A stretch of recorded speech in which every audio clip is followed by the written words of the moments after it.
चतुर जानोनी अंतर्वर्ततसे। महायोगपीठे तटे भीमरथ्याम वरम पुंडरीकाय दातुं मुनीन्द्रैः समागत्य तिष्ठन्तमानन्दकन्दं परब्रह्मलिंगं भजे पांडुरंगम। आपदामपहर्तारं दातारं सर्वसंपदां लोकाभिरामं श्रीरामं भूयो भूयो नमाम्यहं।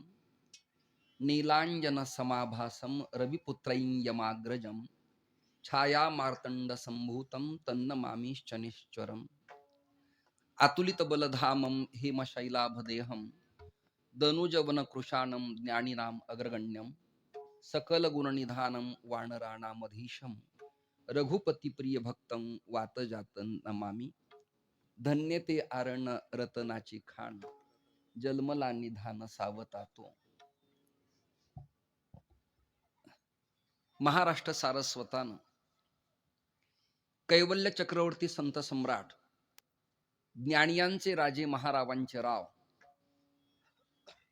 विश्वमाऊली ज्ञानोबारायांनी आपल्या भावार्थ दीपिका नावाच्या ग्रंथात गुडार्थ दीपिकेत म्हणजे सगळ्यांना कळणारी भाषा श्री ग्रंथराज ज्ञानेश्वरी मध्ये ज्या तीर्थ क्षेत्राचा उल्लेख केला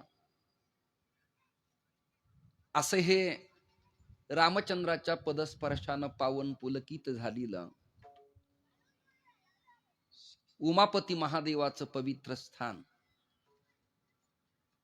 आणि नहुष स्वर्गाधिपती जाहला ही जी अर्धी ओवी आहे ही अभ्यासकांच्या साठी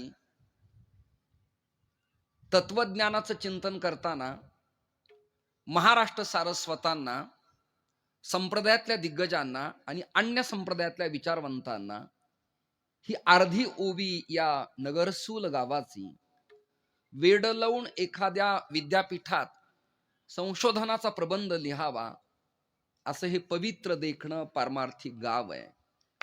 या गावाला परमार्थाची दिशा आणि दशा साधारण इसवी सन 1600ची समाप्ती ते 1700चा उदय या कालखंडापासून ते आता 135 वर्ष कालावधी लोटला।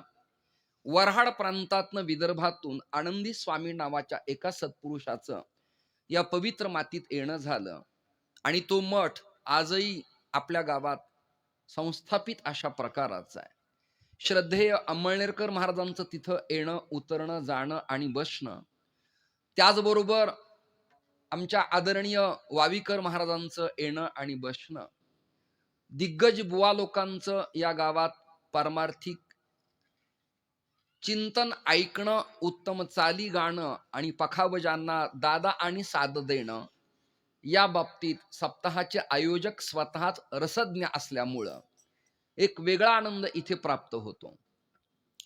आदरणीय उखळीकर महाराजांच्या मुखातून जेव्हा इथे कथा रसपान श्रवण केलं होतं त्या काळात माझे सन्मित्र पांडुरंग महाराज गिरींनी मला इथे निमंत्रण दिलं होतं।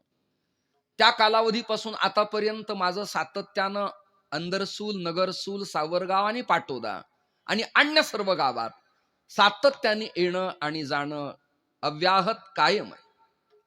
आजच्या कीर्तनात आपल्या सगळ्यावरती निष्कपट प्रेम करणारे हरिभक्ती परायण श्री विठ्ठल अण्णा या ठिकाणी उपस्थित आहेत, त्यांना मी धन्यवाद देतो। पाटोदा या पवित्र मातीत भाटगावातला एक कुलकर्णी कुलोत्पन्न पारमार्थिक वैष्णव श्री महेंद्र मामांच्या प्रयत्नाच्या पराकाष्ठेतून दत्तप्रतिष्ठान नावाचं तीर्थ उदयाला आलं आणि त्यांच्या दादाजी महाराजांची पूर्ण कृपा त्यांच्यावरती असल्यामुळं ते वारकरी पंथ परंपरेवरती आपलं पाऊल टाकून मुक्कामाचं गाव गाठण्याच्या सातत्याने विचारात असतातच, तेही या ठिकाणी उपस्थित आहेत। ज्यांच्या अमृत महोत्सवाला मी अतिशय उत्तम 7 दिवस कथेचं रसपान केलं होतं ते आदरणीय दुसाने काका या ठिकाणी उपस्थित आहेत, त्यांनाही मनपूर्वक धन्यवाद। प्रिंट मीडिया, इलेक्ट्रॉनिक मीडिया, पत्रकार बांधव, अन्नदाते, आयोजक, परप्रांतातून आणि परराष्ट्रात या भूमीतले जे भूमिपुत्र आहेत ते जे या वाहिनीच्या माध्यमातून कीर्तन ऐकतायत त्यांनाही इथूनच माझा त्यांना वंदे मातरम, सगळ्यांना रामकृष्ण हरी. जवान नाहीत तर वंदे मातरम त्यांना म्हणावं लागेल. याचबरोबर पंचक्रोशीतील स्त्रिया, गावातील माता भगिनी, परिसरातले लोक, हे निमंत्रण मला या दोघांच्या प्रेमापोटी स्वीकारावं लागतं. आदरणीय श्री सुभाषराव निकम चेअरमन आणि जनार्दन पाटलांची राजकीय परंपरा आणि त्याचबरोबर सामाजिक परिवर्तनाची, शैक्षणिक क्षेत्राची जिम्मेदारी आपल्या खांद्यावरती पेलवत आपला एक उत्तम ठसा पण गावकऱ्यात प्रेम देत निभवणारे श्री प्रमोद दादा या ठिकाणी उपस्थित आहेत. सुभाष शब्दाचा अर्थ आहे गोड बोलणं. सुभाष शब्दाचा अर्थ आहे गोड बोलणं. एक श्लोक सांगतो, भाषा सुमुख्या मधुरा दिव्या गीर्वाण भारती तस्मात ही काव्य मधुरम तस्मादपि सुभाषितम. सु म्हणजे उत्तम ज्यांचं बोलणं आहे त्याला सुभाषित म्हणावं लागतं. सुभाष म्हणजे चांगलं बोलणारा असे निकम आहेत. आणि निकमांच्याच गढीच्या पवित्र प्रांगणात आज मला हा ऐतिहासिक कीर्तन करण्याचा सुयोग ग्रामस्थांनी उपलब्ध करून दिल्याबद्दल त्यांना मी धन्यवाद देतो. त्यांना मित्रत्वाचं पाठबळ देणारे गाव लेवलला प्रमोदजी आहेत, त्यांच्याबद्दल एक संस्कृतातलं चिंतन मी करतो. प्रकर्षेन मोदः इति प्रमोदः. मोद शब्दाचा अर्थ आनंद देणे. आपले बुवा लोक विनाकारण अडकून पडतात. ते माळकरी आहेत का, भजन करतात का, दिंडीत चालतात का, हे असावंच. पण हे नसतानाही वारकऱ्यांना प्रेम देणारे जे जे आहेत त्यांना आपण आलिंगन द्यायला काही हरकत नाही, असं पर्सनल माझं वैयक्तिक मत आहे.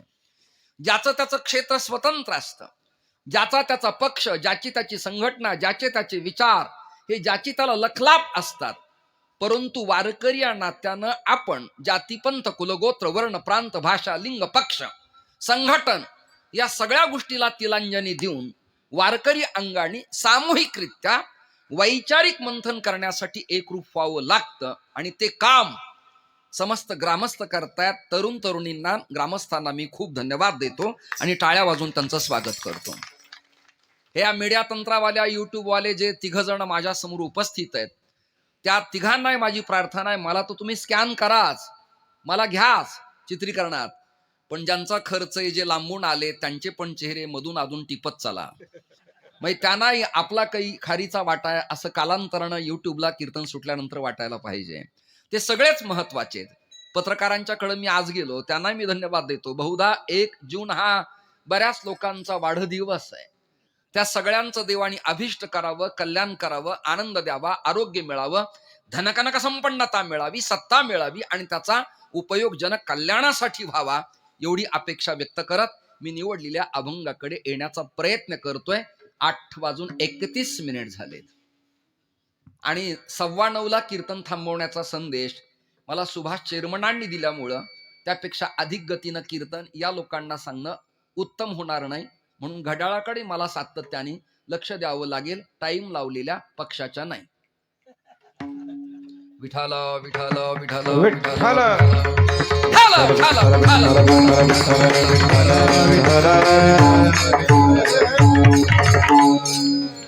आदरणीय श्री महेश्वर गुरुजी या ठिकाणी आपल्या द्वयपुत्रा समवेत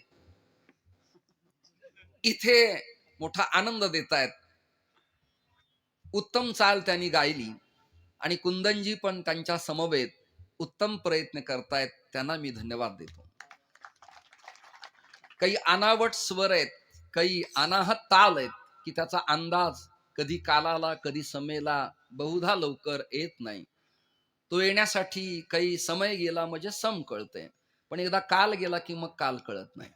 तो सम आणि काल या दोघांना बरोबर घेऊन गुरुजी उत्तम गायलं. त्याचबरोबर कुंदनजींना मी धन्यवाद देतो.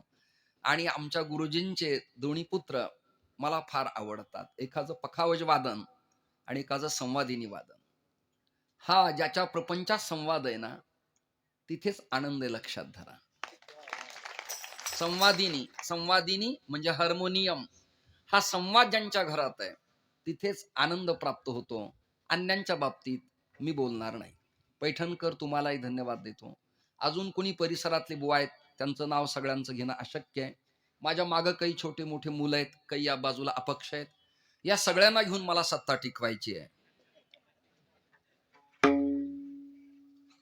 आणि कमी काळात कीर्तन आपल्यासमोर मांडायचंय. आपलात आणि अप्रतिम तुम्ही वाजवलं. आणि जावयाच्या बद्दल मी न बोललेलंच बरं. विकासजींचा हात खूप शार्प आहे, गोड आहे. त्यामुळं तुम्ही दोघं क्वालिटीचं भजन म्हणणारे आणि ज्यांना संगीत क्षेत्रातली उत्तम नाडी कळते, अशाच लोकांच्या बरोबर पखावज वाजवायचा, बहुधा प्रयत्न करायचा. आपला वेळ व्यर्थ न घालवावा ही दोघांना विनंती आहे. पुण्यातल्या मैफिलीला तुम्ही जेव्हा दिवाळी पहाटला चांगल्या लोकांना साथीला जाल, तेव्हा माझी छाती भरून येईल, आनंद वाटेल. हे दागिनाता तर नित्यच चाललंय, हे रोजच चाललंय. पण ज्या लोकांना हे उमगतच नाही, अशा लोकात आपला काळ वाया न दवडणं हे शहाणपणाचं लक्षण असतं. जुना काळ होता बुडत हे जन न देखवे डोळा, आता तो काळ नाही. बुडणारे वर काढता काढता काढणारालाच खाली बुडवतात, हा नियम आहे. त्यामुळे फार वर काढण्याच्या नादी न लागता आपण आपलंच आवरलेलं सावरलेलं बरं ठरेल असं मला वाटतं. महाराष्ट्रातल्या दिग्गज कीर्तनकारांच्या कीर्तन सेवा या पवित्र मातीत झाल्यात आणि कुणाला काय दिलं याबद्दलही सुभाषराव माझ्या कानात बोलून गेल्यामुळं मी निवांत आहे. म्हणजे कुणाला चहा दिला, कुणाला सरबत दिलं, कुणाला थंडावा दिला, असं त्यांनी माझ्या कानावरती घातलं. माझ्या हक्काचे दोनच घर आहेत, त्यांच्याकडे मी सातत्याने येतो, कीर्तनापुरता नाही. म्हणजे एरवी सुद्धा प्रवासात जाता येता या घरात माझं जाणं येणं आहे आणि त्याला ऐतिहासिक पार्श्वभूमी आहे. सातत्याने पुन्हा पुन्हा मी ते सांगून पुनरावृत्ती नावाचा दोष पत्करत नाही. आज गुरुजींनी आणि कुंदनजींनी फार सुंदर चाल आळवली. ज्यांना कळत नाही त्यांना असं वाटतं की वेळ चाललाय, कीर्तनाचं काय होणार आहे. अरे गाणं सुद्धा कीर्तनच आहे. भगवत चिंतन, स्वर सजावट, त्यावरती मढवलीला अलंकार आणि आरोह अवरोहान त्या रागाच्या माध्यमातून ईश्वराची केलेली सेवा ही संगीत प्याथी आहे. निरोगी जीवन जगण्यासाठी आमच्या डॉक्टर कशाळकरांचं मत आहे, विशिष्ट राग विशिष्ट गान समयाला ऐकल्यानंतर विशिष्ट रोगांची निवृत्ती होते. गीतम वाद्यम नृत्यम त्रयम संगीतम उच्चेते. याला संगीत म्हणायचे. आणि साहित्य संगीत कला विहीनः साक्षात पशुपुच्छ विषानहीनः तृणान्य खादन अपि जीव मानः तद्भागधेयम परमं पशूनाम. ज्याला स्वर ताल लय संगीत क्षेत्र साहित्य लालित्य कला सिद्धांत कळत नाही, तो माणूसच. पण पुच्छेविन दो पायी लांडा गर्द भजाण. मला यापेक्षा मराठीत बोलता येणार नाही. मी फार 4 दिवस स्टडी करून बहिणाबाईंच्या अभंगावरती आज कीर्तन इथं करणार होतो. त्याच्या स्क्रिप्ट मी तयार ठेवल्या होत्या. पण सुभाषराव मला म्हणाले, अवघड अभंग घेऊ नका, लोकांना बिचाऱ्यांना साधं सांगा, त्यांना खूप अवघड उमगत नाही.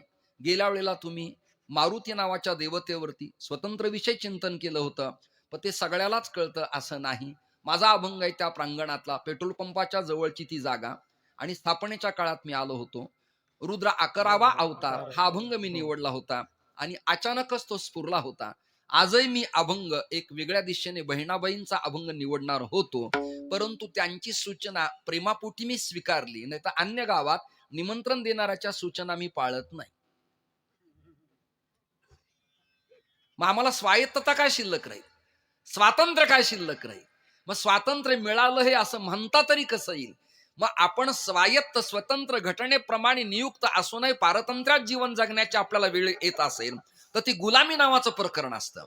परंतु ते मी इथे का स्वीकारलं, त्याचं कारण आहे काही ठिकाणी प्रेमाचं आच्छादन असावं लागतं आणि त्या प्रेमाच्या आच्छादनाला स्वीकारावं लागतं.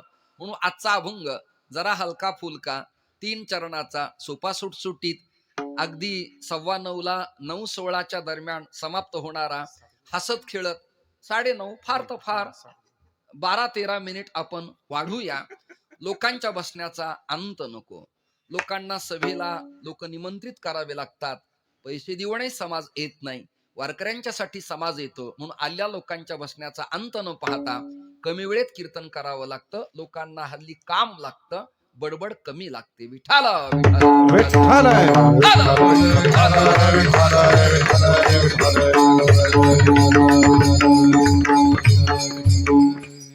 काल मला एक बापू नावाचा गोरापान पोरगा आहे चांदवड तालुक्यातला, त्याने निरोप दिला की विकासजीनं 1.5 कोटी रुपयाची जागा त्रिंबकला खरेदी केली म्हणे.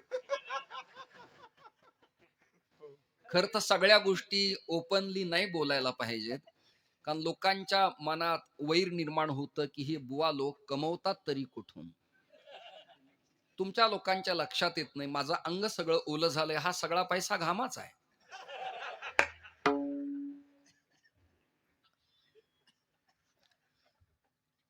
गरीब कुळात आपल्या वडिलांच्या परमार्थाची प्रेरणा आजोबांच्या करंगळीला हात धरून त्रिंबकची वारी करत करत विकासजीनं आपल्या जीवनात उन्नती आणि विकास केल्यामुळं त्यांना मी धन्यवाद देतो. धन्यवाद. अतिशय उत्तम जागा घेऊन ते डेव्हलपमेंट करणार आहेत. माझी त्रिंबकची जागा घेण्याची इच्छा आता समाप्त झाली. त्यातलीच एखादी खोली मला जाता येता उतरायला असेल तर खर्च का करावा. आश्रम करण्यासाठी मी पहिलं गाव नाशिकातलं चॉईस केलं होतं, कोकमठाण नंतर नगरसूल. आणि 1 एकर जागा मला कोणातरी एक्स व्यक्तीची यांनी डोनेट करण्याचा संकल्पही केला होता. नाव मला माहिती नाही, ते ओपनली मी बोलत नाही. माझी काय म्हणतात त्याला येणं जाणं कमी झालं आणि मीच त्याला कमी पडलो. पण आहेत ते मंदिरं आणि मठ आपलेच असल्यामुळं नवीन प्रकल्प करण्याची आवश्यकता नाही असं मला स्वतंत्र वाटतं. तुम्हा सगळ्या टाळकऱ्यांना धन्यवाद देत अभंगाच्या चिंतनात मी प्रवेशाला सुरुवात करतो. त्यांच्या सूचनेप्रमाणे अत्यंत हलक्या आवाजात आणि कळणाऱ्या शब्दात तुम्हाला मी अभंग मांडणार आहे आणि तुमच्या हृदयाला परतत्व स्पर्श व्हावा अशी भूमिका मांडण्याचा प्रयास करणार आहे. आजचा अभंग जगविख्यात संत जगद्गुरु तुकोबरायांचा आहे. तुकोबरायांच्या अधिकाराबद्दल कुणालाही विचारण्यापेक्षा त्या काळातल्या वेदज्ञ विद्यापीठाला विचारावं आणि वेदज्ञ विद्यापीठाने एक सर्टिफाय करावं की जगाच्या पाठीवर अनेक विद्वान पाहिले, अनेक प्रकांड पंडित पाहिले, अनेक तर्कवादी पाहिले, अनेक नैयायिक वाचस्पती पाहिले, अनेक क्रमपद घन वेदाची स्वर म्हणणारी मी पाहिले, परंतु जगद्गुरु तुकोबरांच्या सारखा ख्यातकीर्त भक्त आणि ज्ञाता मी पाहिला नाही. असं सर्टिफाय करणारे वाघुली गावातले मूळ बहुलकर आडनाव असं लिहिले. रामेश्वर भट्ट आपल्या वाणीनं प्रमाण सांगतायत. पंडित वैदिक अथवा दशग्रंथी, पंडित वैदिक अथवा दशग्रंथी, पंडित वैदिक अथवा दशग्रंथी, पंडित वैदिक अथवा दशग्रंथी, न सरी पवती तुक याची, न सरी तुकायाची, न सरी तुकायाची. पंडित वैदिक अथवा दशग्रंथी परिनसरी पवती तुकयाची. म्हणजे पद क्रम जटा घन माला शिखाणी ध्वज वेदाची पद पाडणारातला ज्ञाता मास्टर ऑफ माइंड रामेश्वर भट्टाचं विधान आहे. रामेश्वर भट्टांच्या गोष्ट लक्षात आली अण्णा की तुकोबरायांच्या डोक्याला डोकं लावून विनाकारणच विरोधात वेळ वाया दवडण्यापेक्षा, विनाकारण विरोधात वेळ वाया दवडण्यापेक्षा, डोक्याला डोकं लावण्यापेक्षा आता आपलं डोकं तुकोबरायांच्या चरणाला लावलेलं भलं. काय ऐकणारी गर्दी आहे पण त्यांना काही मेळ नाही. काय विठाला विठाला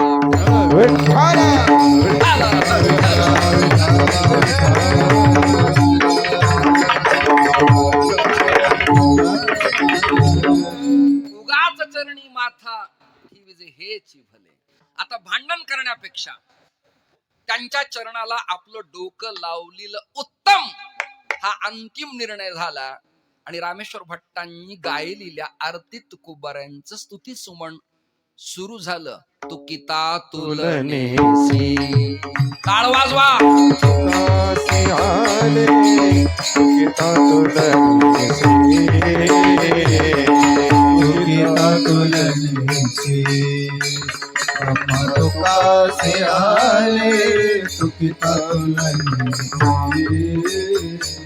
म्हणोनी रामेश्वरे, म्हणोनी रामेश्वरे रामेश्वरी चरणी मस्तक ठेविले आरती तुकाराम स्वामी सद्गुरु राम सचिदानंद मूर्ती माय रागावी आवा आरती तुकाराम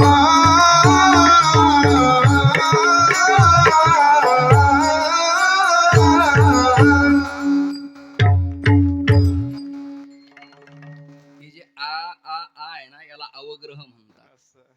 त्यांना कळत नाही, त्यांना यस यस यस यस त्याचा दुसरा अर्थ आहे कुंदनजी. करेक्ट करेक्ट करेक्ट, बरोबर बरोबर, याला अवग्रह म्हणतात. आणि तो अवग्रह आळवत असताना त्यात आरद्रव भाव आला पाहिजे. रामेश्वरांची भावना तुकोबाऱ्यांच्या प्रतिवर्णन करताना त्याला ती चालच तशी अपेक्षित आहे. तुकिता तुलनेसी ब्रह्म तुकासे आले, म्हणून रामेश्वरी चरणी मस्तक ठेविले. ते आ लावताना जो आकार आहे ना, तो लवचिकता दर्शविणार आहे, विनम्रता प्रतिपादन करणार आहे. अभिवादनशीलस्य नित्य वृद्धोपसेविता, अभिवादन करणार आहे. आणि त्याच्या सुरावटीतनं आपला भाव प्रकट करता येतो. तुम्ही केल्याबद्दल तुम्हाला मी धन्यवाद देतो. ऐकणाऱ्यापैकी शहाणे कोणी स्वरज्ञ असले तर कळल्यावर एखादी टाळी वाजवत चाल. आणि प्रसादावाले असले तर काल्या दिवशी या सगळे जण. नुसती भाऊक गर्दी काय कामाची, ग्राउंड भरलं. विठाल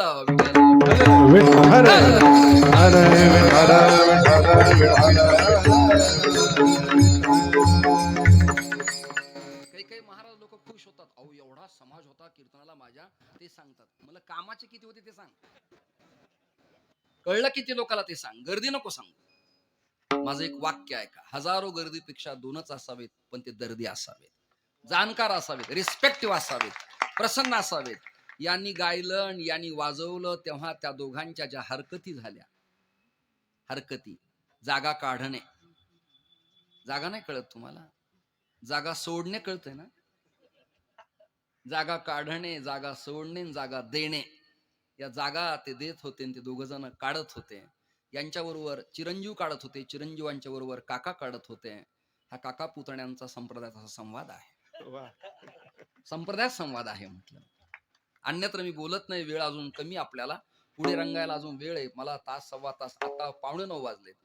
तुकोबारायांचं स्तुती सुमन रामेश्वराच्या मुखातून झालं, अमृताच्याही मुखातून झालं. महेश्वर गुरुजी महाराज आता अभंगाकडे ओळतो. देव जाणता, सांगू नाही ज्याला कळत नाही त्याला जीव म्हणायचं, आणि न सांगता ज्याला कळतं त्याला देव म्हणायचं. सोप्या स्वच्छ व्याख्यात.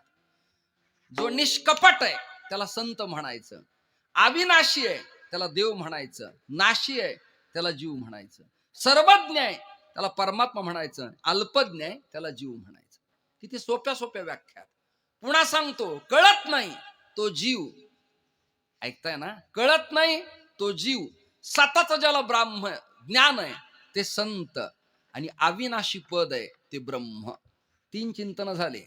मला यापेक्षा सोपं करणं जडच जातंय. विठ्ठल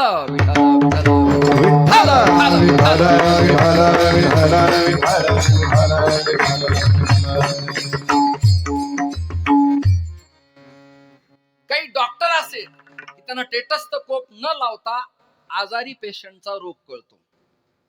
काही गायक असेल की त्यांना येणाऱ्या कीर्तनकाराच्या स्वराचा, भजनाचा, चालीचा, विवेचनाचा अंदाज लागतो. काही कीर्तनकार असेल की त्यांना वादक, संवादिनी वादक, टाळकरी यांच्या प्रमाणाचा अंदाज लागतो.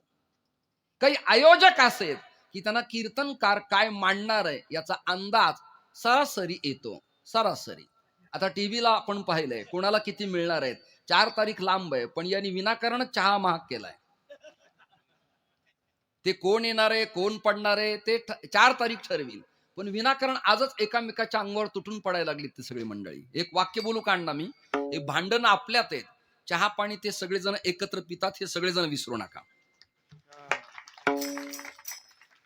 हे भांडण आपल्यात आहेत, पण ते चहा पाणी एकत्र पितात हे आपण विसरू नका. ते डायरेक्ट म्हणतात ते माझे मित्र आहेत, मग प्रॉब्लेम आपल्याला काय, हे लक्षात धरा तुम्ही. मला हसत खेळत चिंतन मांडायचंय. आता ऐका, न कळता रोग्याचं निदान डॉक्टरांना होतं. मी एक गोल्ड मेडलिस्ट डॉक्टर ओझे शहा MGM कॉलेजच्या समोर गल्ली नंबर 10 संभाजीनगरला म्हणजे जुन्या औरंगाबादला पाहिले. माझ्याच घरातलं उदाहरण देतो. प्रपंचात होतो आणि माझ्या थोरल्या मुलाचं डोकं सातत्याने दुखायचं. मी ससूनला गेलो, रुबीला गेलो, हिडगीवारला गेलो, सगळे हॉस्पिटल, वळसंकर, औरंगाबाद सगळीकडे गेलो, पण ते डोकं दुखणं थांबायचं नाही. MRI केला, CT स्कॅन केला, ब्लड तपासलं, BP शुगर पाहिला, डोक्यात नाही काही पण वेदना होत होत्या. महादेव महाराज राऊत माझे मित्र, आम्ही दोघं जण मिळून MGM कॉलेजला डॉक्टर ओझे शहांच्याकडे गेलो. ऐका ना सर, पेशंटला पाहिलं आणि डॉक्टर हसले. ते म्हणाले चिंता करू नकोस, 10 मिनिटात तुला बरं वाटेल. त्यांनी एक मापन केलं, लघवीला गेल्यावर नख पाहिलं, पापण्या पाहिल्या आणि एक सुवर्णसुतशेखर नावाची गोळी माझ्या देखत, आयुर्वेदातलं मलाही ज्ञान आहे, सुतशेखर नावाची गोळी कांडण केली, मिश्रण केली, आरोग्यवर्धिनी टाकली, मध टाकला आणि त्याला 3 चाटण जिभेला दिले. किती? 3 चाटण. आणि मुलाला म्हणलं आता कसं वाटतंय? तो म्हणला डोकं हलकं झालं, दुखणं बंद झालं, अजूनही त्याचं दुखत नाही, कृपया त्या डॉक्टरांचा मी प्रचारक नाही. नीट वाक्य ऐका. पण कुठलंच चेकअप न करता एका आयुर्वेदाच्या सुवर्णसुतशेखरानं रोग निवृत्ती झाल्याचा पुरावा माझ्याकडे.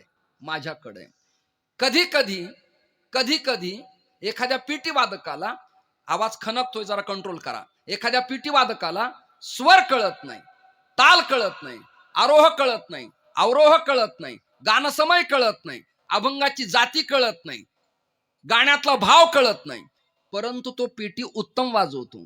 त्या पाटोद्याला एक म्हातारा आहे, कुरळ्या केसाचा, गोरपान शरीर आहे, उत्तम पेटी. इथे पण एक व्यक्ती सातत्याने भजनात असायची, काही रॉकेलचा वगैरे धंदा त्या काळात ते करायचे, नाव मला आठवत नाही, काही नाव तुम्ही ठरवा, पण पेटी उत्तम. काही वेळेला अलंकार होऊ नये, गायकाला अलंकारात रूपांतरित करता येत नाही, पण अनुभवाचे बोल सहज तो वाजवत असायचा. आमच्याकडं नागोराव, जनार्दन स्वामी, सुभाषबाऊ होगे, बाबासाहेब पाटील असे भजन होऊन गेले मराठवाड्यात की जागतिक लेवलच्या कीर्तनकाराच्या भजनात त्यांच्या प्रमाणाविना आनंद एकेकाळी मिळत नसायचा.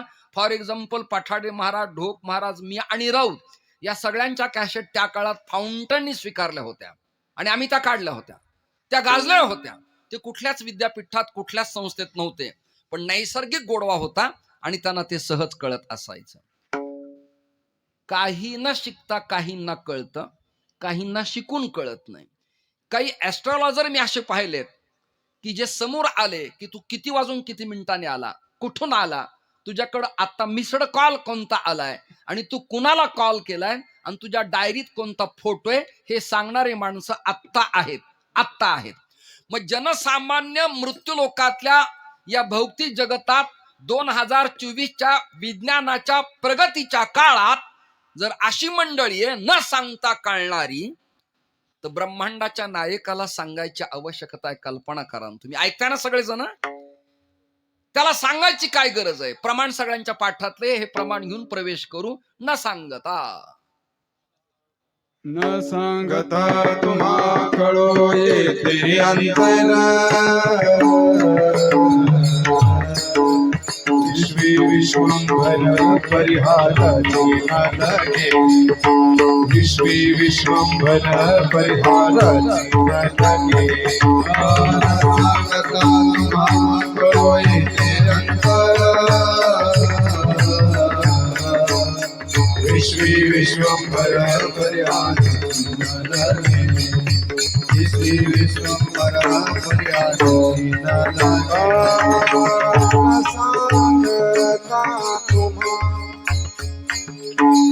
सांगता तुम्हा कळो येते अंतर,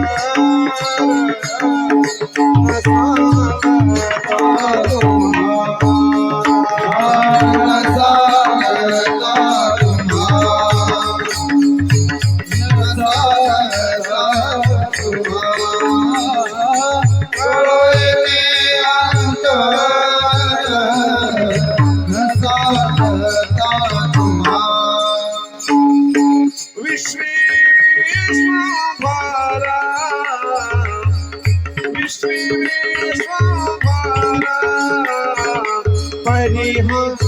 मनगे परी हे अनावर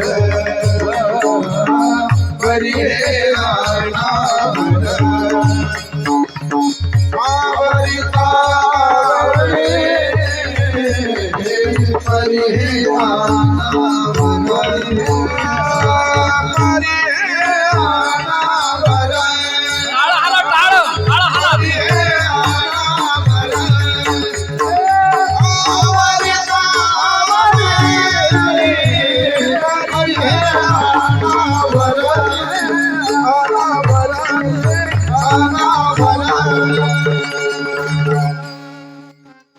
मलाही तुमच्या सगळ्यांचं ऐकून वाजून अनावरच होतंय, पण वेळेची मर्यादा आपल्याला पाळावी लागेल. न सांगता तुम्हा कळो येते अंतर. न सांगता बैल गाडीला जुंपलेले काही बैल असेत की शेतकऱ्यांनी आसूड उगारण्याच्या आत करेक्ट गतीत चालतात. काही घोडे असेत की सवारी केल्या केल्या रिकिबीत पाय टाकला लगाम हातात धरला की करेक्ट त्या गतीत चालतात. न सांगता काही बैल असेत त्यांच्या शेपट्या पिळाव्या लागतात तरी त्यांना कळत नाही. असे बरेच बैल आहेत. नाही कळलं तुम्हाला? समजतच नाही त्यांना. दही म्हणल्यावर मग मान हळूच असं चालते, तसं डकाव डकाव दमाने. न सांगता देव अशी एक भूमिका आहे. न सांगता तुम्हा कळो येते अंतर. त्यांना सांगावंच लागत नाही. जाणीवेचा देव त्याशी म्हणावे ब्रह्मभाव. ज्याला सांगावंच लागत नाही, ती चीज आहे, ती वस्तू आहे, त्याचं नाव ब्रह्म आहे, त्याचं नाव ईश्वर आहे, त्याचं नाव नारायण आहे, त्याचं नाव पांडुरंग परमात्मा आहे. त्याला सांगावंच लागत नाही. मी काय करू, 8:55 झालेत सुभाषराव. कसं चिंतन करायचं? महाभारतातली गोष्ट सांगतो आणि अभंगाचं पहिलं चरण आपण सगळेजण म्हणू. काय झालं, अर्जुनाला फिरण्याची इच्छा झाली. गेल्या 2-3 महिन्यातल्या रणधुमाळीत तोही बोर झाला होता. जे जागे त्यांना कळतंय. आता ते लांबच्या गडीच्या कट्ट्यावर जे बसले त्यांचा अंदाज काही मला येत नाही. मला तर असं वाटायला लागलं ज्ञानोबाराच्या काळात भिंत चवलेल्याचा प्रकार करतात की काय कोणास ठाऊक. त्यांनी काय मला चांगदेव समजले का काय कोणास ठाऊक. पण आपण गृहीत असं धरू की ते सगळे बाल्कनीवर बसलेत आणि हा वन्स शो चाललाय आपला, असं गृहीत धरू. तिथपर्यंत माझ्या भावना कानावर जात आहेत, पण त्यांचे चेहरे मला काही वाचता येत नाहीत. कीर्तनकाराला कीर्तन ऐकणाऱ्यांचे चेहरे वाचता आले पाहिजेत. या शब्दाचा अर्थ त्यांना काय कळतंय हे वक्त्याला कळलं पाहिजे. स्वतःलाच नाही कळलं तर त्यांचं कधी कळणार आहे, हा प्रश्न आहे. अर्जुनाला फिरायला जावं वाटलं. फिरायला जावं वाटतं. मला अजूनही फिरायला जावं वाटतं. ज्यांना वाटत नाही त्यांना मी वैराग्यवान महात्मे समजतो. की तुम्ही आता विरक्त आहेत, तुम्ही आता माझ्यापेक्षाही श्रेष्ठ आहात, तुमचा प्रपंच आता समाप्त झालाय असं मी गृहीत धरतो. मला अजूनही फिरायला जावं वाटतं.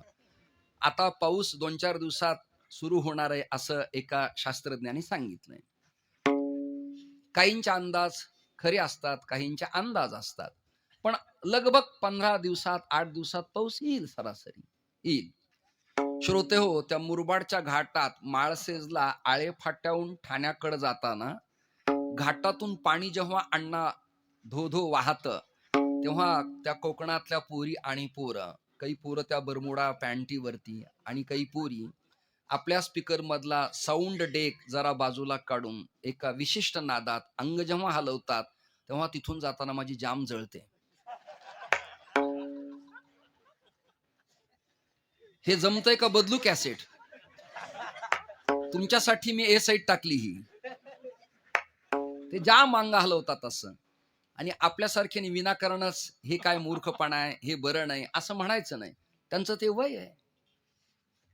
त्यांना देवानी संपत्ती दिली, त्यांना ऑडी गाडी दिली आहे, त्यांना आनंद आहे, त्यांना थंडावा आवडतो, त्यांच्या गाडीत एसी आहे, सुंदर स्पीकर आहेत, त्याचा ध्वनी उत्तम आहे, त्यांचा बेस चांगला आहे आणि बेसही चांगला आहे. आई वडील त्यांना एन्जॉय करायला देतात. वेली क्वालिफाईड ते दोन्ही पण पोरं पुरी असतात, ते नाचतात. हे बघून बघून मी प्रपंचात असताना एकदा दुसाने काका प्रयोग केला होता.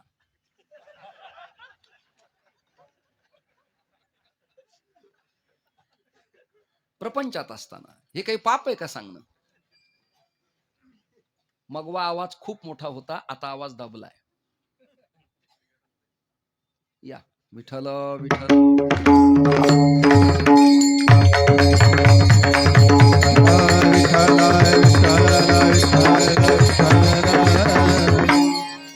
त्या लेकरांचं पाहिलं ना, अनुकरण करायला मी गेलो. मी मकरंच्या आईला म्हणलं जरा गाडीतून खाली ये. गाडी बाजूला लावली. गाडी माझी साधी होती, प्रीमियर पद्मिनी फॅट. आम्ही दिवसाच बहुधा प्रवास करायचो, रात्री नाही. तिला एकच डोळा असायचा.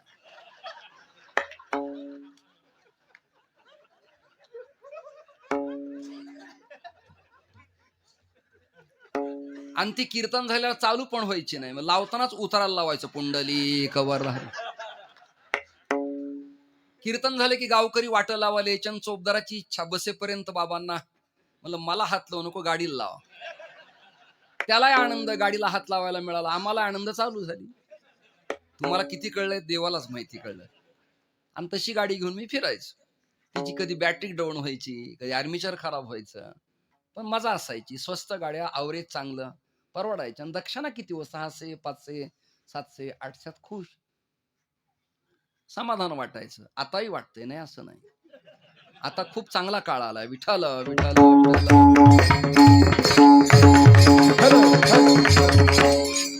वसंतराव गडकऱ्यांच्या सारखी कीर्तनात माणसं असल्यावर आमच्या सारख्याला घाबरायची काय गरज? हेही काही ठरलेल्याच लोकांना कळलं. ती गाडी उभी केली. तिला म्हणलं जरा पाणी वाहतंय, आपण अंगावर पाणी घेऊ. प्रपंचात होतो मी. आम्ही दोघं पाण्याजवळ आलो. ते पोरं पोरी म्हणायचे, अरे बुवा दिसत्यान. नाही कळलं तुम्हाला? ठाण्यातले. अरे बुवा दिसत्यान. अरे बुवा, अरे मजा. बायकोसनी पण बरोबर आणला त्याने. खोपड्यात नाही. आता आमच्याकडे डेकच नाही, साधा स्पीकर होता. त्याला मला अभंग लाव. ते ड्रायव्हर तसं त्याने ऐकून वेणूचा नाद. आता याच्यावर काय करावं? प्रमोदराव मंद पावलं टाकत पाण्याच्या झऱ्याकडे गेलो मी. ऐका ना, ऐका ना रे. अरे ऐका तर खरं. गेलो आम्ही मंद पावलं टाकत टाकत. अण्णा, आणि ते पाणी येत होतं. ते पाणी अंगावर येताना बरं वाटलं. त्या गजेंद्राची कथा आहे भागवतात. पाणी अंगावर घेताना त्यालाही बरं वाटलं होतं. बायकोच्या अंगावर टाकलं तेव्हाही बरं वाटलं. आणि सोंडेतलं पाणी मेहुणीच्या अंगावर टाकलं. ती म्हणजे काही सॉलिड स्वभाव आहे तुमचा. हे मला म्हणले विनोद करा. मी काय यांना रडायला लावीन पोटात दुखून. विठाला विठाला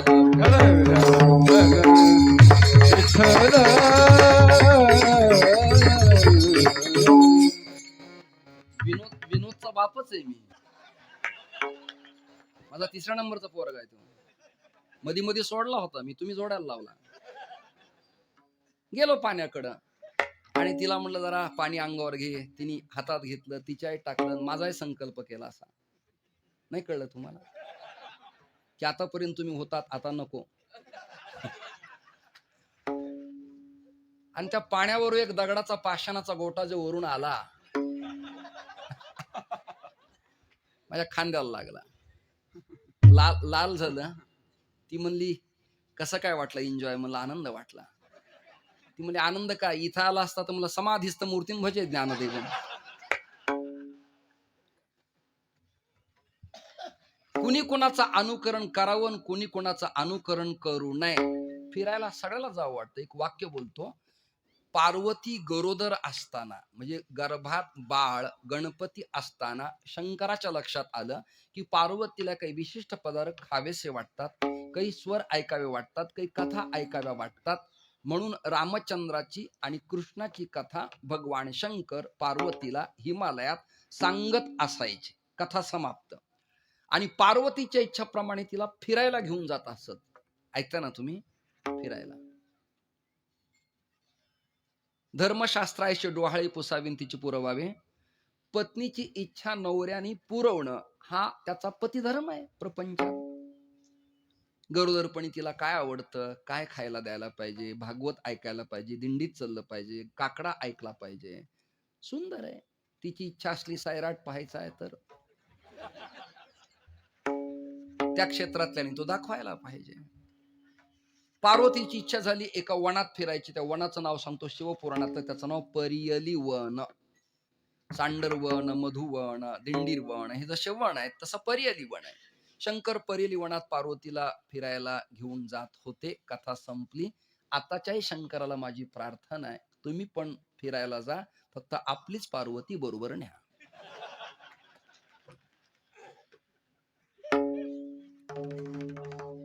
हे तिकडच्यांचा काही अंदाज लागत नाही, तुम्ही तरी प्रसन्न राहा. अंडरलाईन, आपलीच पार्वती बरोबर न्या. सगळ्याला फिरायला जावं वाटतं. कोणाला राधा आणि तो मुरारी क्रीडता ती कुंजवणी, कृष्ण डुल्लत डुल्लत आले राधे मंदिरात. ते त्या वनात, मधुवनात रमण रीतीत क्रीडा करत होते, फिरत होते, वनात जात होते. जायला पाहिजे, फिरायला पाहिजे. थकलेल्या, शरमलेल्या, कंटाळलेल्या जीवाला कधीतरी माथेरानला, कधीतरी लोणावळ्याला, कधीतरी एन्जॉय म्हणून जेजुरीला, कधीतरी दर्शनाला तुळजापूरला, कधीतरी ज्योतिबाला, पंढरीला, आळंदीला, त्र्यंबकला जावं वाटतं. त्या त्र्यंबकची एक वारी असती सोमवारी श्रावणात. सगळेच काही वारकरी नसतात वारीला, काही पुरपुरी असतात. तर ब्रह्मगिरीची प्रदक्षिणा मारून इतकी मजा करतात ते. 2-3 सोमवार माझ्या डोळ्याने उघड्या मी पाहिले.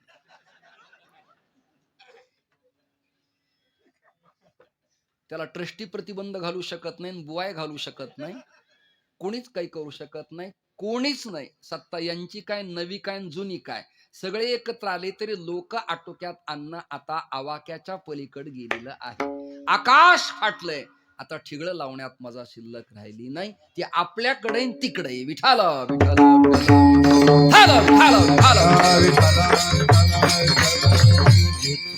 अर्जुनाची इच्छा लक्षात आली. भगवंतानी रथ जुंपला. रथ जुंपला. भगवान रथ चालवायला, रथामध्ये अर्जुन, रथाला जुंपलेले घोडे, आणि भगवंतान लगाम हातात धरला. बरोबर करेक्ट रथ पळवला. आता इथे अचानक घोडं कुठून आणू मी आता? याच बिलात घोडं, याच बिलात घोडं. नवीन कोणतं आणायचं आता? आता ही गडी खाली आहे, नाही तर गडीवर घोडं जाणं अवघड त्या काळात. या गडीवर हे घोडं आला असं गृहीत धरा. लगाम आखडला आणि ते निघालं. आणि घोड्याने आवाज बाबा बरं वाटतंय ना?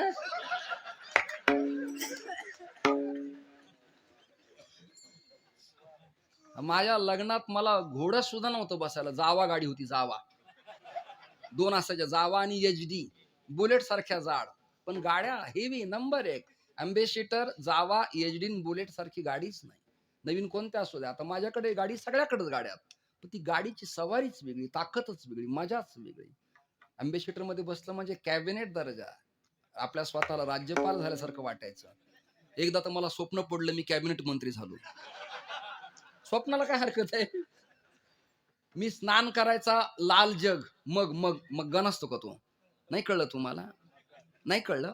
फेविकॉलनी गाडीला वर उलटा चिटकवला. नाही कळलं तुम्हाला?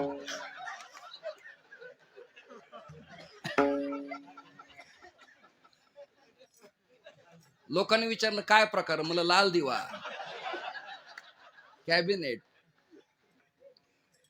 ते झाकझुक वरचं होत नव्हतं, माकमुक माझं होत होतं. पोलिसांनी धरलं तर काय करायचं? चला, कथा अशा 4-5 दिवस सलग तुम्हाला एकाच अभंगावर सांगता येते, पण वेळेचं बंधन पाळावं लागेल. 9-8 झालेत, काय करू मी तरी? अर्जुनाने सांगितलं वेळ व्हायला लागलाय.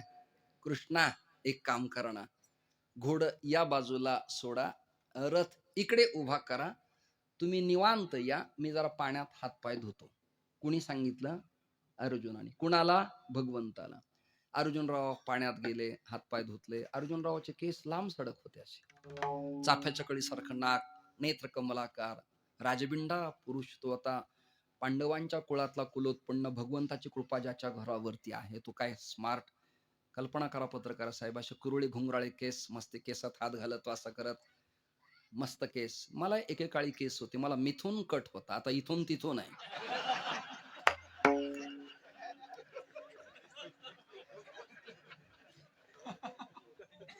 मी आराधना, सल्तनत, शोले काही सोडले नाही त्या काळात.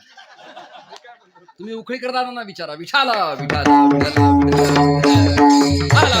विठाला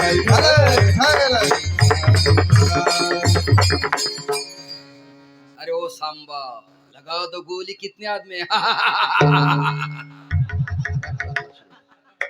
अरे ओ बसंती, हे याच्यासाठी म्हणलं हे कॅमेरा नको, मला भीती वाटते यार. लोक म्हणतील गेल्या 2 वर्षात चांगले कीर्तन केले, आज हे नगरसोलला काय केलं, जरा वाढून द्या. विठाला विठाला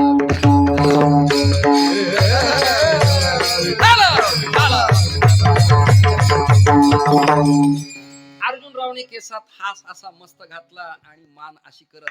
केस हे पुरुषांचं आभूषण आहे. वैष्णवात आणि संन्यास ते भद्र करतात. भद्र का करतात? भद्र केल्यानंतर चित्त आकृष्ट होत नाही. लॉजिक आहे पाठीमागं, काही विज्ञान आहे त्याच्या पाठीमागं. केश पाश, व्हेरी डेंजर स्लो पॉयझन. कुरळ्या केसाची बट घातकच हो. ज्यांचं गवऱ्या गेल्या त्यांना काय माहिती आहे प्रकरण. त्यांना काय गालावर आली काय मागं पडली काय. एखाद्या म्हाताऱ्यानं काय नादर दिसते पण आपल्याला काय, आता तुला लाकडं, आता तुला काय नाही. अण्णा अर्जुनराव पाण्यात पाय टाकले. ए ते लेकर कोणाच्या अनाथाचेत करे, सांभाळा जरा ते. यांना कंटाळून मी संन्यास घेतला आणि तेच पुन्हा माझ्या समोर. आता काय त्या नगरसूलच्या महादेवासमोर समाधी करता काय माझी. अर्जुनराव पाण्यात हातपाय धुतायत. शिळ मारली मस्त. शिळ शिट्टी कळते ना, शिट्टी अशी.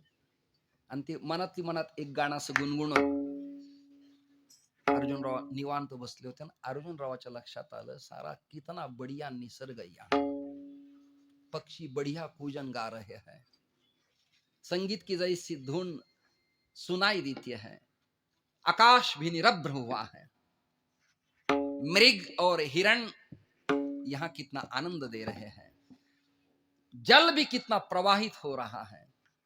इस समय इस जगह मेरे साथ अगर सुभद्रा होती तो कितना आनंद आता था यार. अर्जुन हे एकांतात बोलला होता, मी स्पीकर वरती सांगतोय. काही गोष्टी एकांतात असाव्या लागतात. पत्रकार सगळ्याच गोष्टी ओपन करून चालत नाही. त्याला मुरब्बी नेता आणि महाराज म्हणत नाहीत. समोर काही झालं तर तात्काळ पुन्हा आपली भावना व्यक्त करायची नाही, हे ज्याला कळतं त्याला मुरब्बी म्हणावं. आणि कानावर पडल्या लगेच डिबेट करतो त्याला मुरलीला म्हणू नये. स्वच्छ उत्तर आहे त्याचं, निवांत राहावं. श्रोते हो, अर्जुनाच्या लक्षात आलं, मेरे साथ सुभद्रा होना थी यार, क्या करना अभी, कितना माहौल बढ़िया है, क्या करे. एवढं वाक्य निघालं. अर्जुन पायाला पाणी लावून जरा स्वच्छ होऊन दीर्घ श्वास विकासराव टाकत असताना भगवंतानी क्षणार्धात कपडे बदलले. भारूड करणारा बुवा जर एका स्टेजवरती 3 पात्र एका मंडपात वारकरी सप्ताहात जर करत असेल, नीट ऐका. एक पात्री प्रयोग करत असताना लक्ष्मणराव देशपांड्यांच्या नाटकाला वऱ्हाड निघाल लंडनला, जग वेडे पिसे होत असतील. त्या संदीप पाठकांच्या एखाद्या कॉमेंट्रीला लोक हलत असतील आणि मकरंद अनासपुऱ्यांच्या एखाद्या डायलॉगला समाज वेडापिसा जर होत असेल, कल्पना करा, तुम्ही कल्पना करा. किंबहुना नटांच्या मध्ये त्या नाना पाटेकरांचे वाक्य मला त्या एका सिनेमातली फार आवडतात. कोणता सिनेमा आहे तो, घर देता का काहीतरी, नटसम्राट, काय आवाज आहे तो, त्याला काय घनत आहे. मला त्यांना एकदा भेटायचे, कोणाच्या तरी माध्यमातून सेकहँड करायचे. मला काय धीर गंभीर मराठी माणूस सिनेसृष्टीत कॅबिनेट लेवलला नाव होणं सोपं नाही. काय आवाज आहे. कंटाळा आला जगण्याचा मला आता. किती वर्ष जगावं. मी गणपत बेलवणकर, आमचे मालक तापानं फणफणलेत. कंटाळा आला. ज्याला मी जगवलं, ज्याला मी जन्माला घातलं, त्या सगळ्यांना पंख फुटले, आकाशात गेली बिचारे. कडाक्याची थंडी पडली आहे. नको रे देवा, कंटाळा आला. अरे देता का रे कोणी घर, देता का, देता का. या एका अभिनयानं पडद्यावरच्या नानांना आलिंगन द्यावंसं वाटतं. हे जर सामान्य जीवाला करता येतं आणि बेरका कलावंत महाराष्ट्रातल्या मातीतला निळूभाऊ.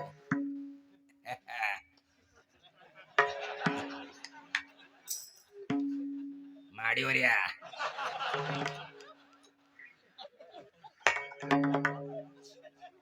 वजनात नाटकात काम करणारी माणसं आणि त्या मकरंदाना फोड्याचं तर काही वेगळंच. ते बसल्या बसल्या असे पाय वर करून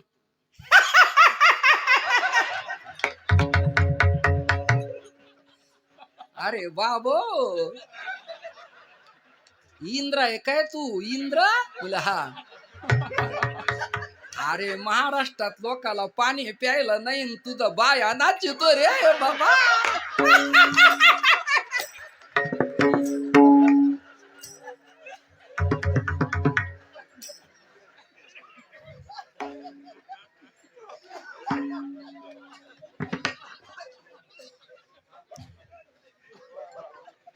झाले समाधान तुमचे देखील हे चरण. ऐका ऐका ऐका, शांत सभा शांत. कीर्तनातले काही प्रकरण त्या त्या रसातले तिथेच थांबवावे लागतात, त्याला ब्रेक द्यावं लागतं.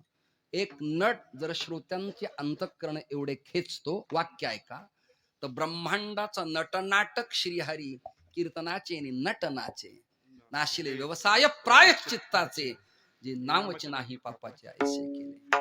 बरहा पीडन नटवर वपुः कर्णयो कर्णिकारम बिभ्रद वास कनक कपीशं वैजयंतींच मालान रंध्रान वेणोरद्र सुदया. भगवान परमात्मा यमुनेच्या तीरावरती उभा राहिल्यानंतर कधी त्रिभंगी दिहुडा ठाण, तर कधी हात खांद्यावरी राधिकेच्या, तर कधी सुस्वरात एखादा गौड मल्हार गाताना यमुनेच्या तीरावरती बासरीचा स्वर परमात्मा काढत असायचा. कधी नंदनंदन श्रीकृष्ण गोपगोपींच्या मध्यस्थानी, तर कधी रासक्रीडेत आकृष्ट श्रीहरी, तर कधी जनाईला दळताना, कधी नामदेवरायांच्या कीर्तनात नाचताना. ही भूमिका श्रीहरीची. 2 सेकंदात कपडे बदलले आणि तात्काळ श्रीहरी कृष्ण सुभद्रा झाले आणि ठुमकत मुरडत लाजत मान खाली घालत प्रकर्षेन मदाहा यस्याहा साहा इति प्रमदाहा लावण्यवती कुलवती गुणवती रूपवती आणि रसवती असं देखणं स्मार्ट केलं. केस पाश, कुरळी घुंगराळे केस, लाल बुंद ओठ आणि शृंगार किल्ली सुभद्रा. ठुमकत ठुमकत पैंजनाचा आवाज कानावरती अर्जुनाच्या आला आणि अर्जुन पाण्यातून ताडकीनं उठला. अरे ओ सुभद्रा, आ गई? हाँ जी, कैसी? बोले तुमने याद की तो मैं ऑनलाइन थी.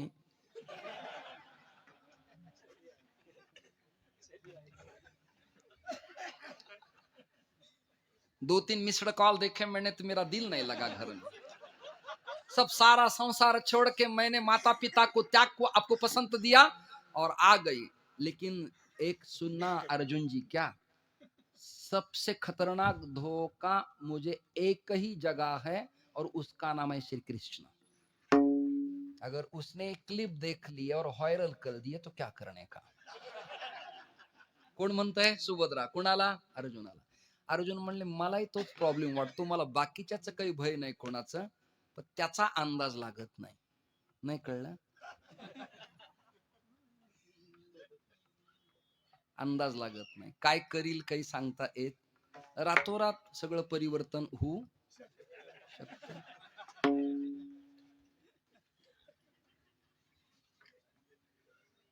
4 तारीख तो आगे है भैया, कुछ भी हो सकता है. रातोरात महेश्वर गुरुजी परिवर्तन झालं आणि वेडा झाला अर्जुन सुभद्रेला. सुभद्रा, आता इथं म्हणू नये, मला हे कॅमेऱ्यामुळे फार प्रॉब्लेम होतात. सुकांत चंद्रानना पातली वदन दिसती जणू शशिबिंबाते वदन दिसती जणू वदन दिसती जणू वदन दिसती जणू शशिबिंबाते वदन दिसती जणू सुकांत चंद्रानना पातली. एवढं देखणं स्वरूप पाहिलं आणि अर्जुनराव ऐका ना, ए ए माया हो, ए इकडे इकडे. अर्जुनराव एवढे खुश झाले. सुभद्रा बस, जितनी इच्छा थी उतनी पूरी भगवान ने पूरी कर दी. भगवान ने क्या, भगवान ही है. आणि सुभद्रा म्हणाली मला जावं लागेल, घरचे वाट पाहतात, एवढा वेळ दवडणं चांगलं नाही, मला जाऊ दे. अर्जुन एवढे लाडात आले. ऐका ना, अर्जुनानं वैडूर्याची काही त्या काळातली कॅरेटच्या सोन्याची अंगठी काढली आणि आणि आणि आणि आणि सुभद्रेच्या हातात घातली. सुभद्रा म्हणली ऐका ना ऐका ना ऐका ना ऐका ना. सुभद्रा म्हणाली अहो अर्जुना मला ढिल्ली येते आहे. अर्जुन म्हणाले दोरा गुंडाळ पण प्रेमाची आहे. हे काही ठराविक अर्जुनांनाच कळलंय. जे याच्यातले कृपाचार्य त्यांना काय कळणार. आणि ती म्हणाली मला जाऊ दे. भगवान म्हणले जरा थांब. ती म्हणाली नको, आता 9:15 वाजत आलेत, मला जाऊ दे. तेव्हा 12 वाजले नव्हते.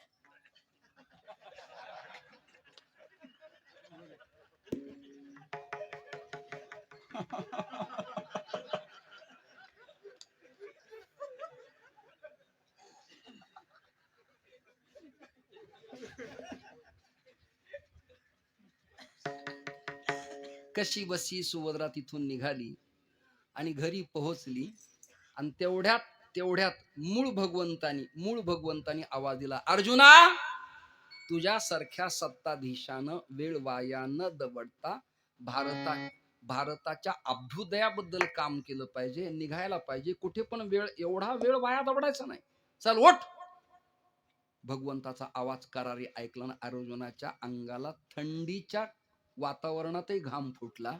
रथात बसले आणि भगवंतानी मुद्दाम खोडी केली. रथ अंदरसूल ते नगरसूल, नस्तनपूर नांदगाव ते नगरसूल, का सावरगाव ते नगरसूल, की येवला ते नगरसूल.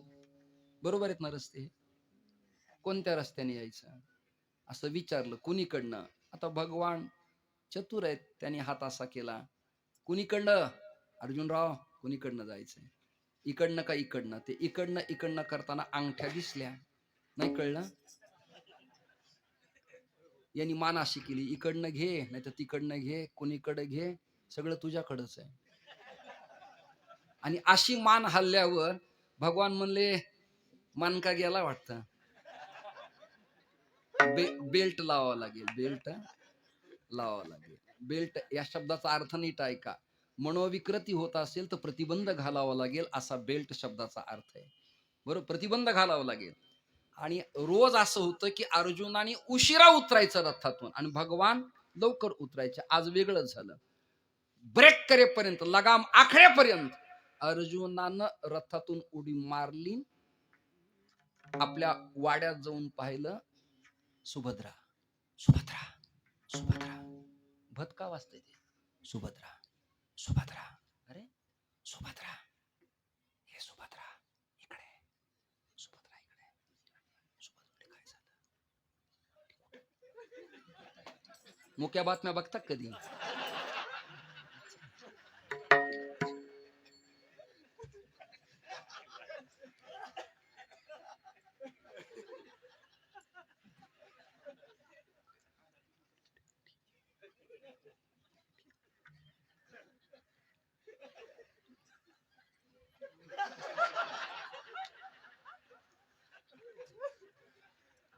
हे चाळे चालू असताना भगवंत आत एंट्री झाली आणि मग म्हणाले अर्जुना काय चाललंय. तसं काही नाही, तसं म्हणजे आपलं सहज, आपलं बाकी काही नाही. आमच्या घरात नाही कळलं तुम्हाला, म्हणजे टावर खालीच, देवाच्याच घरात देवाची बहीण. लक्षात आलं भगवंताच्या. भगवान म्हणाले इकडे खोलीत ये. काय हरपलंय तुझं. काही नाही हरपलं, तसं काही नाही, पण आपलं सहज. भगवंतानी मुद्दाम असं केलं, काय लावलंय असं. डोक्यावर कपाळावर बोट हाणून घेत असताना दुसाने काका अंगठीचं तोंड कोणाकडे होतं, समोरच्याकडं. अंगठीवाल्यालाच विचारलं पाहिजे, बाकी चाल नाही. दुसाने काकाला समाजाकडं समोरून पाहिलं. अर्जुनानं विचारलं माझी अंगठी तुझ्याकडे कशी काय आली? भगवान म्हणले तू प्रमोद पाटला बरोबर फिरायला गेलतास.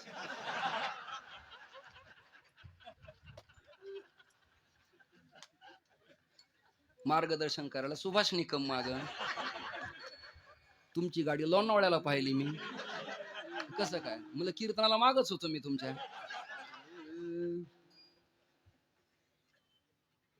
आणि मला असं वाटलं की आपला मनुष्य अर्जुन त्याची अंगठी दुसऱ्याने काढून घेण्यापेक्षा मी काढून घेतली, बाकी काही नाही. देवा खरं सांगा ना कसं काय प्रकार? खरं काही नाही म्हणले. हे बघ, न सांगता कळतं त्याला देव म्हणावं आणि सांगूनही कळत नाही त्याला जीव म्हणावं. अर्जुना, तुझ्या लक्षात नाही आलं, तुला इच्छा कोणती झाली? सुभद्रेची. 2 सेकंदात सुभद्रा मी झालो. तुझ्याजवळ बसलो. तू माझ्या खांद्यावर काय हात टाकलास? केसावर काय हात फिरवलेस? मला म्हणा सुभद्रा कितनी अच्छी दिखती है तू. आणि देवा तुम्ही एवढं सहन केलं? नाविलाज आहे ना. का? अरे मला न सांगता कळतं अभंगाचं पहिलं चरण. देव जाणता देव जाणता देव जाणता देव जाणता देव जाणता देव जाणता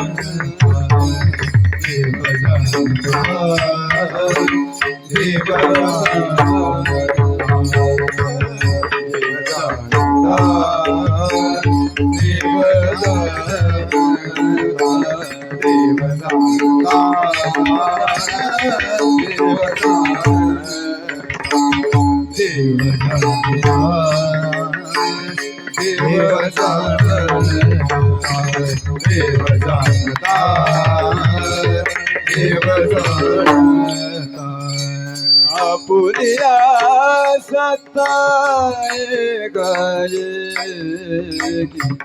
आपुलिया सत्ताए गाये देव चतुरा देव चतुरा देव चतुरा देव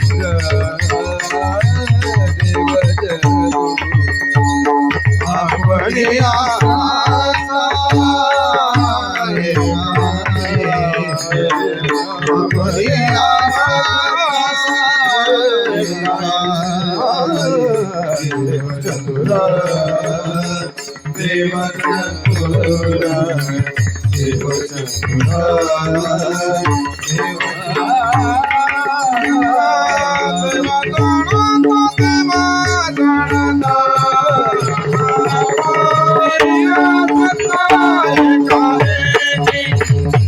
आपुलिया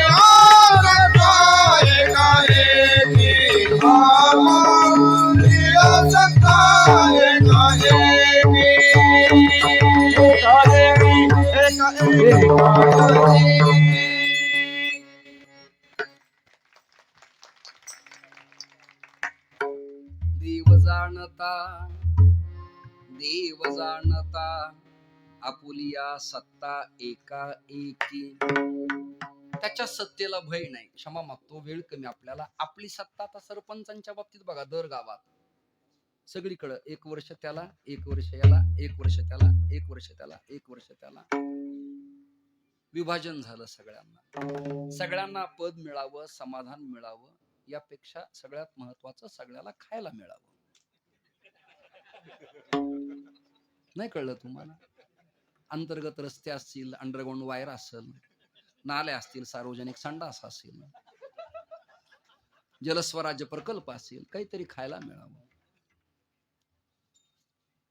दुसरी गोष्ट, जन्मभर सेवा करून आपल्याला त्या पदाचा सदुपयोग करता यावा, गावाची डेव्हलपमेंट करता यावी, याकरता ही पद असतात. 5 वर्ष, 4.5 वर्ष, 3दा 4दा यापेक्षा अधिक कुणी विजयाचा अखंड ताम्रपट बरोबर आणलेला नाही, नसतो, नसणार आहे. पण परमेश्वराची सत्ता अशी प्रमाण आपल्या पाठीत हे सगळे दिग्गज लोक आहेत. वृक्षाची पानं त्याच्याच हातानं, समुद्राची रेखा त्याच्याच मुळे, पर्वतांच्या रांगा त्याच्याच मुळे, आपला श्वास प्रश्वास त्याच्याच मुळे. वाजवायला उभारल्यानंतर आघात करताना हात हलणं, बोटांची चळवळ त्याच्याच हातात. पिटी असेल, गाणं असेल, गाता गाता जेवता 3 कोटीचा बंगला, वास्तू शांत झाली, चांदीचं ताट, वडिलाला पॅरालिसिसचा अटॅक आला आणि जेवतो जेवतो 2 सेकंद, आपल्या हातात काहीच नाही. सर्व सत्ताधीश ब्रह्मांडाचा नायक आहे. सूर्याचं उगवणं, वेदाचं बोलणं, सगळं त्याच्याच सत्तेत आहे. हे सगळे प्रमाणाचेच आशय आपल्या समोर मांडलेत. आपल्या सत्तेला भय आहे, त्याच्या सत्तेला भय अजिबात नाही. युगी झाली 28, अजूनही कान म्हणसी 22. बिनविरोध विटेवरती उभा आहे. आपले किती पडले आणि किती आले, कल्पना करा ना तुम्ही. मला एक वाक्य बोलायचं, नाशिक जिल्ह्यात नाही बोलायचं, काय दुसरीकडे बोलायचं काय? समाजात नेत्यांना, मी पक्षाबद्दल बोलत नाही, पक्ष नगण्य विषय, नेत्यांना कॉमन शब्द 3 गोष्टी कळल्या पाहिजेत. तरुणी तरुणांच्या हाताला काम म्हणजे नोकरी, महाराष्ट्रात नाडी कळण्यासाठी वारकरी आणि भारताचा श्वास शेतकरी. हे 3 सूत्र ज्यांना कळलेत त्यांचं परिवर्तन होतं, त्यांचं भलं होतं. हे ज्यांना कळत नाही त्यांच्या सत्तेला भय असतं, प्रतिबंध निर्माण होतो. याच्या जाणीवा उभ्या महाराष्ट्राने आत्ताच्या या घडामोडीच्या काळात अनुभवलेल्या. आचारसंहितेचा काळ आहे, याची मला पूर्ण जाणीव आहे. पण मी कोणा वैयक्तिक नेता आणि पक्षाचं नाव घेत नाही. पत्रकार बांधव, मी कॉमन बोलतोय. सत्ता आपली टिकणारी नसती, सत्ता ब्रह्माचीच असती. किती करोडो रुपये खर्च दिल्यावर ही हवा सुटू शकते हो. किती वनमंत्री एकत्र आल्यावर झाडं हलून हवा महाराष्ट्रात सोडतील उकडायला लागल्यावर. किती जलसंपदा मंत्री पाण्याचा वर्षाव आकाशातून करतील. कोण असा विज्ञानवादी मंत्री की मृत झालेल्या व्यक्तीला पुन्हा जीवित करीन? हे सामर्थ्य मर्त्य शरीराच्या माणसांच्या अंगात नाही. सत्ता फक्त ईश्वराकडे. आपुल्या सत्ता एकाएकी, एकदिशी, परिच्छिन्न, स्वतंत्र, निर्वैर ज्याची सत्ता आहे त्याला ब्रह्मतत्व ईश्वर म्हणावं लागतं. म्हणून देव जाणता आपुलिया सत्ता एकाएकी. देव चतुर देव चतुर देव चतुर देव चतुर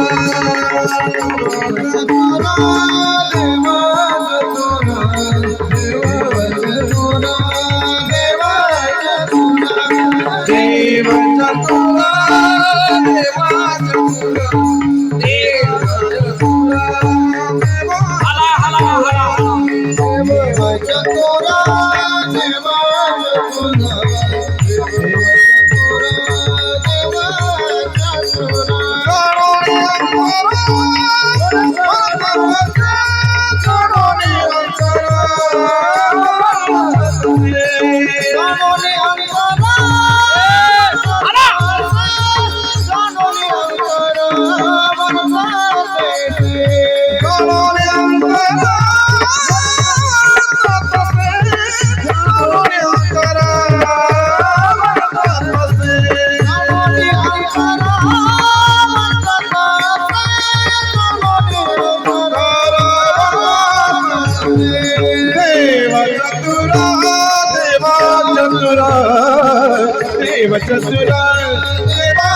देवाच्या चातुर्याबद्दल डोकं लावायचं नाही. मी काल परवाच नाशिक जिल्ह्यात दृष्टांत सांगितला, डबल येतो त्याची मला भीती वाटते.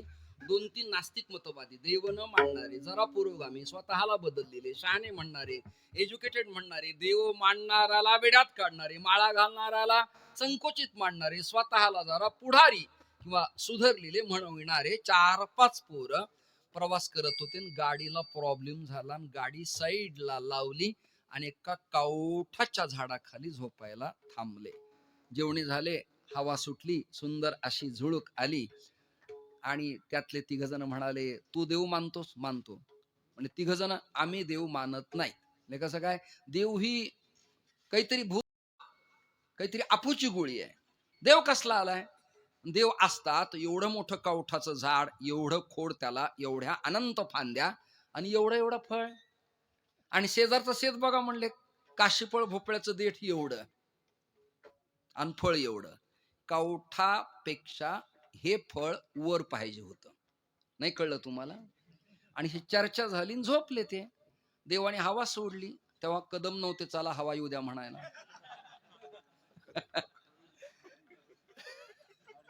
हवा सुटली आणि अशा हवा आली. हो भाऊ, विठाल विठाल विठाल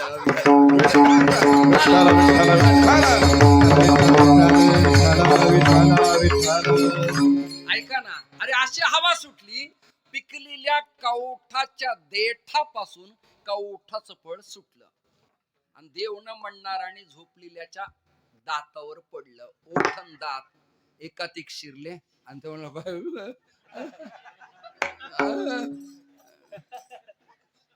देव मांडणारा म्हणला, देव न मांडणारा नाही फळ आहे. दृष्टांत नाही कळला तुम्हाला? तो म्हणला, देवाला तसं कळतच नाही. तुमच्या तिघांच्या म्हणण्याप्रमाणे काशीफळ वर पाहिजे होतं म्हणलं. काशीफळ भोपळा करतो ना, डांगर डांगर, ते वर पाहिजे होतं. देव चतुरच आहे. देवाच्या नादी लागू चतुरा तो शिरोमणी, गुण लावण्याची खाणी, मुकुट सकळा मणी, धन्य तुची विठोबा. चतुरच परमात्मा आहे. महाभारतातला सेकंड दृष्टांत कीर्तनाचा समारोप 5 मिनिटात. काय झालं? एक दिवस भीमदादा जेवायला निघाले. भीमदादा जेवायला निघाले आणि भीमाला निमंत्रण दिलं होतं त्याच्या काकानं. त्याचं नाव धृतराष्ट्र काका. बलदंड ताकदीचा 12 हत्तीचं बळ असलेला गदा युद्धातला निपुण, त्याचं नाव भीमदादा. भीमदादाला काकाने निमंत्रण दिलं जेवायला आणि ते त्याच्या हाताखाली होता शकुनी. शकुनी मामा. त्याने धृतराष्ट्राने विचारलं, गांधारी नंदन,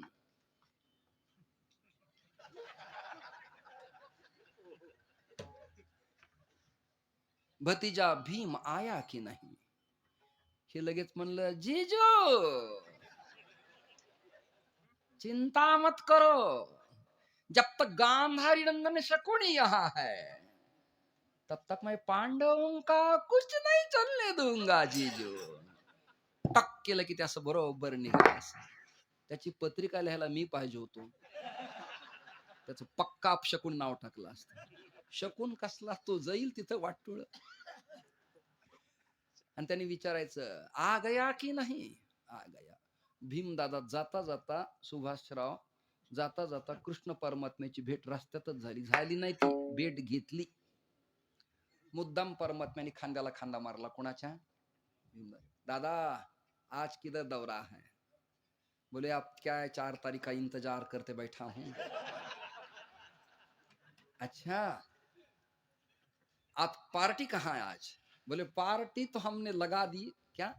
चाचा ने बुलाया, बोले आज भोजन प्रसाद पाने के लिए. भगवान म्हणाले, कोणी बोलवलंय?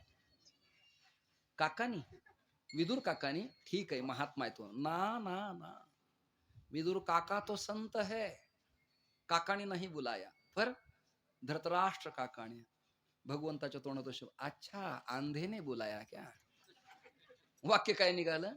अच्छा अच्छा, अंधे ने बुलाया क्या? सोच समझ कर जाना बेटा भतीजा भीम, जाओ प्रसाद पाओ, लेकिन तेरा काका कितना डेंजर है तुझे पता नहीं बेटा. भोजन के लिए बुलाया है ना, ये पार्टी सामान्य नहीं हो सकती. बुलाया तो जा सकता है, लेकिन क्या होगा इसका ट्रेलर मैं आपको दिखाई देता हूं, आगे पिक्चर तो बाकी रहेगा. म्हणून काय केलं? भीमाच्या आकाराचा लोहाचा पुतळा तयार केला. ऐकताय ना तुम्ही? लोखंडाचा, त्याला बेरिंग सारखे चाक बसवले आणि तो पुतळा ढकलत ढकलत ढकलत ढकलत आंधळ्यापर्यंत आणला आणि बरोबर पडदे मागून शकुनी म्हणाला, जीजो भतीजा आ गया, आलिंगन दो. उठलं म्हातारण, कडकड कडकड आलिंगन दिलं. मनके फिनके सगळे चट, आणि त्या लोखंडाच्या पुतळ्याचं पीठ तयार झालं. पीठ, पेस्ट, भुगा, चुरा. ऐकताय ना? आणि भगवान मग भीमाला म्हणाले, त्याचं पीठ झालंय, तुझं थालपीठ होईन, जायचं का तुला? नाही कळलं तुम्हाला? भीमाच्या अंगाला घाम फुटला. भगवंताला विचारलं, देवा तुला कसं सुचतं? ते म्हणले, मला उपाधी आहे चतुर, देव चतुर, देव चतुर. जाणोनी अंतर वर्ततसे, देव निराळा, देव निराळा. अलिप्त विटाळा तुका म्हणे. विटाळ म्हणजे जातीय द्वेष नाही, विटाळ म्हणजे मासिक देह धर्म नाही, विटाळ म्हणजे स्वैर सूतक नाही. तर विटाळ शब्दाचा अर्थ द्वैतापत्ती जाणं, ब्रह्मैक्य स्थिती, अद्वैत बोधावर निर्माण व्हावं, हे मला आवडतं. मी देव आणि भक्त वेगळे पण आवडत नाही. हा विटाळ मला चालत नाही. आजचं कीर्तन नगरसूलच्या गावातल्या देवी देवतांच्या चरणी समर्पित करून, महापुरुषांच्या समाधीला वाक्पुष्प समर्पित करून, आलेले संत महंत पत्रकार अन्नदात्या आयोजक माता भगिनी गायक वादक टाळकरी सर्व क्षेत्रातील दिग्गज, तुम्हा सगळ्यांना मी खूप धन्यवाद देतो. खरं तर मला गुरुजींच्या कडनं खूप ऐकायचं, या दोघांना वाजवायला आणि म्हणायला संधीच नाही मिळाली. मी तरी काय करणार, ऍक्युरेट आपण त्याच्याकडे पाहत घड्याळात कीर्तन मी केलंय. वेळच पुरला नाही. बिफोर 2 तास मी लवकर आलो, पण शेवटी सगळं जुळवता जे करतात त्यांनाच ठाऊक, नाकी नव येतं. पारमार्थासाठी लोक एकत्र येत नाहीत, मारामाऱ्याला येतील, केस कारभार